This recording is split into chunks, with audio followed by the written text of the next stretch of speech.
I'm Mike with Mike's Bags, and today I'm reviewing Bring It by Rocket Bags. Let's go ahead and dive in, break these bags down. Slow side of the Bring It is a carpet material. It's 100% polypropylene, true carpet material. Same slow side you find on the BG Viking, Swag Bags Emerald XR, the B3 Decimator 2.0, Fly Magic, Killer Bees, Slip. A lot of those true carpet bags are using this material. It's one of the more popular of the carpet materials out there.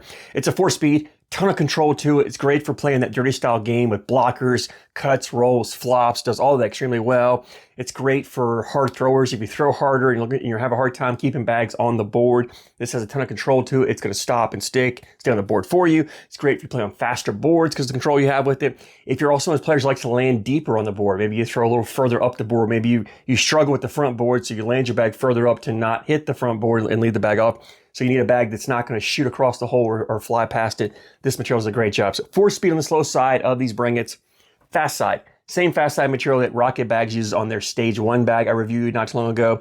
Fairly unique material. I don't know of a lot of bags that are using it currently right now. It's a wonderful material. I really like the way it plays. I think Rocket calls it a 9-speed. I'm good with 9-speed. It's fast. It's great for pushing, collecting, cleaning up messes, blowing up piles of the board. It matches really well with the slow side because it's plenty fast. So if you throw a blocker up in the slow side, when you flip it over, you don't have to throw harder. Throw your normal throw. It's fast enough to push through doing that way. You can push through multiple bags. So if you want to throw a lot of blockers up there and create a lot of congestion, last bag, flip it over and collect 2 or 3 bags. You can do that plenty fast enough on this fast side here. So 4-speed slow, 9-speed fast. Template wise, it's a medium template bag. It's kind of that right in that middle sweet spot that a lot of bags are at right now.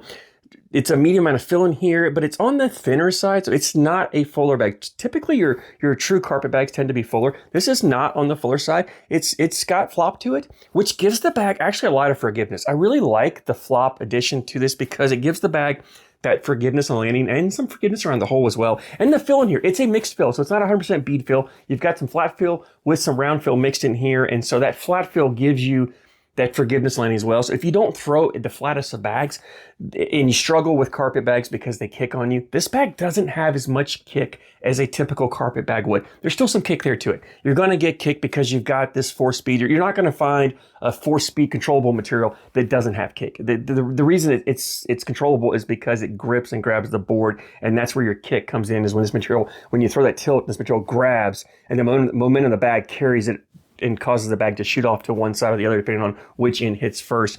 And you're going to get that, but this bag is not as punishing as typically bags that use material are. So if you don't throw the flattest of bags, but you want a more controllable bag, I think you should try these Bring It's because of that flop and that mixed fill. The bags do land fairly softly and it's controllable. So if you're consistent with your tilt, you can just adjust your land and still play it. The bags are also, as I mentioned, very forgiving around the hole. The flop there makes this bag really do a great job of grabbing that hole and spinning around. Enough speed, it'll pull the bag back in. But if you throw it and it pulls it, if it sits there, the bags are still pretty collectible. They're not hard to collect. And honestly, there is no 4-speed material out there that is hole friendly. In the grand scheme of all bags, the slower the material, the less hole friendly it is for most cases like this. This is no exception. However, for the control this bag has and for being a 4-speed bag, it's on the more hole-friendly side of those types of bags. So in the realm of carpet bags, it's a hole-friendly bag. In the realm of all cornhole bags, probably not. But again, you're not going to find a carpet bag that is hole-friendly in the realm when you compare against all non-carpet bags as well. I hope that makes sense. Sometimes people get confused when I say bags aren't hole-friendly. They get a little confused. They go, oh, no, I'll get messaged all the time. Oh, my bag is hole-friendly, my bag's hole-friendly.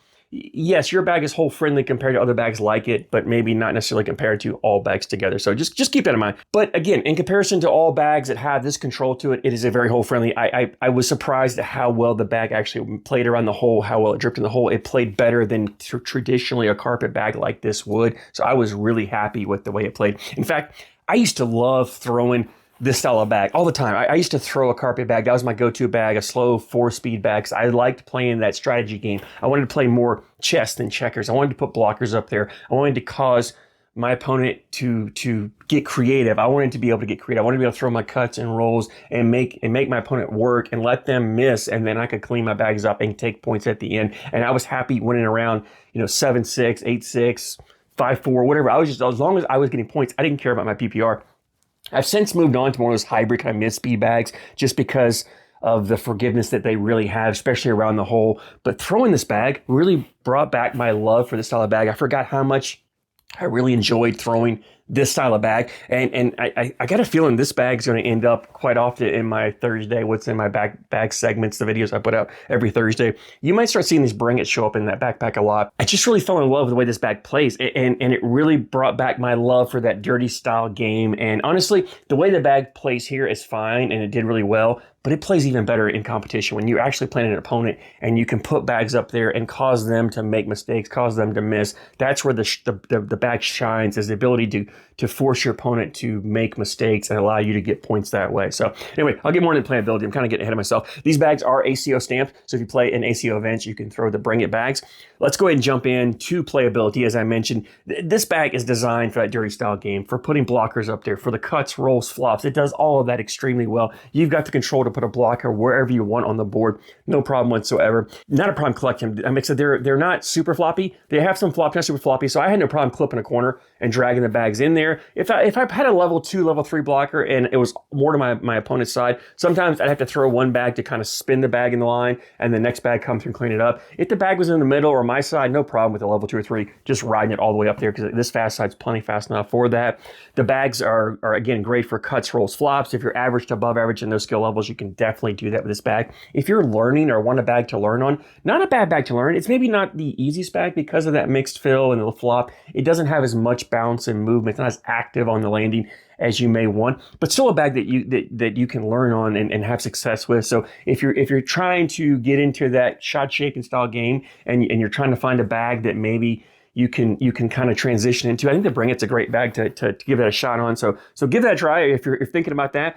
It's also a bag that, like I said, if you're a hard thrower, it's a bag that has enough control that you can throw hard and not worry about the bags flying off the back. If you play fast boards, you want a bag to put in your backpack from boards get fast, you can do that. These bags also play really well in humid conditions. So the more moisture they get. Now, there's a transition from when it starts getting humid where the boards stick up, this material will slow down. But once enough moisture gets on the boards, you get this boards damp, this material speeds up. And the more water that's on the boards, if you play in rain, this material's great for rain. Any type of polypropylene material plays really well. It actually plays faster. So when you get a lot of moisture on the board, it's going to go from a 4-speed to like a 5-6, maybe even a 7-speed in some of those conditions. I know people have a hard time believing that, but it really does. It's the type of material, right? Polyester material, which is what your traditional non-carpet are made of.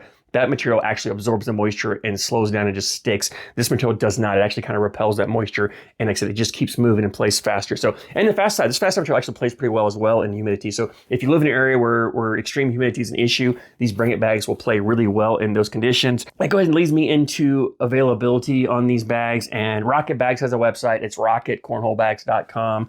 I'll put a link in the description for you guys. As always, the bags were $69.99, so $70 for a set of bags, and it was like $7.99 shipping. So just under $78 shipped to you for an ACO stamp bag is a phenomenal price. It's one of the better prices out there. High quality bags. Like I said, I can't recommend this bag enough. If you're looking for a control bag, you're looking for a bag to play dirty style, you're looking for a bag to cut, roll, flop, or any of those other conditions I mentioned, definitely give the Bring It a try. If you've thrown them, I'd love to hear you guys' opinions. Drop a comment down below. Let me know what you like, what you don't like about these bags. Always love hearing your guys' takes on the bags as well. I thank you so much for your support, and I thank you for watching.